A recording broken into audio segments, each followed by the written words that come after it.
ഇന്നത്തെ നമ്മുടെ lunch special എന്തൊക്കെയാണെന്ന് കണ്ടാലോ. അപ്പം നല്ല മാന്തൽ കിട്ടിയിട്ടുണ്ട്, പിന്നെ കുഞ്ഞു മത്തിയുണ്ട് കേട്ടോ. അപ്പം മത്തിക്കറി വെക്കാമെന്ന് വിചാരിച്ചു. ഞാനിതുപോലെയാണ് കേട്ടോ മത്തിക്കറി ഉണ്ടാക്കുക. തേങ്ങയിലേക്ക് മുളക് പൊടി മഞ്ഞൾപ്പൊടി ഇട്ടിട്ട് നല്ല മഷി പോലെ അരച്ചെടുക്കും. ചട്ടിയിൽ മീനിട്ടതിന് ശേഷം ഞാനിത് കുറച്ച് ഉള്ളി ഇട്ട് കൊടുക്കുക. ഉള്ളി നമ്മൾ ചെറിയ ഉള്ളി ആണെങ്കിൽ കുറച്ചുകൂടി ടേസ്റ്റ് ആയിരിക്കും. കുറച്ച് തക്കാളിയും കൂടി ഇട്ട് കൊടുത്തതിന് ശേഷം നമ്മൾ അരപ്പ് അതിലേക്ക് ഒഴിച്ചു കൊടുക്കുക കേട്ടോ. എന്നിട്ട് ആവശ്യത്തിനുള്ള വെള്ളം ഒഴിച്ചു കൊടുക്കണം, പുളി ഒഴിച്ചു കൊടുക്കണം കേട്ടോ.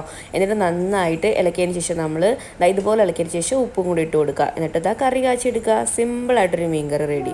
പിന്നെ അതേപോലെ തന്നെ ഞാൻ മാന്തളിലേക്ക് ഇതാ മസാല തേച്ച് പിടിപ്പിക്കുന്നുണ്ട്. മസാല എന്തൊക്കെയാണെന്ന് വെച്ചാൽ മുളക് പൊടി മഞ്ഞൾപ്പൊടി അതേപോലെ ഇഞ്ചി വെളുത്തുള്ളി പേസ്റ്റ് ഉപ്പ് കുറച്ച് പുളിയും കൂടി ഇട്ടിട്ട് ഇതുപോലെ മസാല പിടിപ്പിച്ചിട്ട് നമ്മൾ മാറ്റി വെച്ചിട്ടുണ്ട്. പിന്നെ കുറച്ച് പപ്പടം കൂടെ വറുത്തെടുക്കുന്നുണ്ട് കേട്ടോ.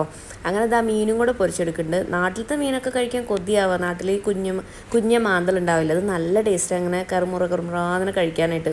അപ്പോൾ നമ്മുടെ ലഞ്ച് ഇന്നത്തെ ഇവിടെ റെഡി ആയിട്ടുണ്ട്. അപ്പോൾ എല്ലാവരും പോയി ലഞ്ച് കഴിച്ചോളൂ. വീഡിയോ ഇഷ്ടമായി ലൈക്ക് ചെയ്യണേ.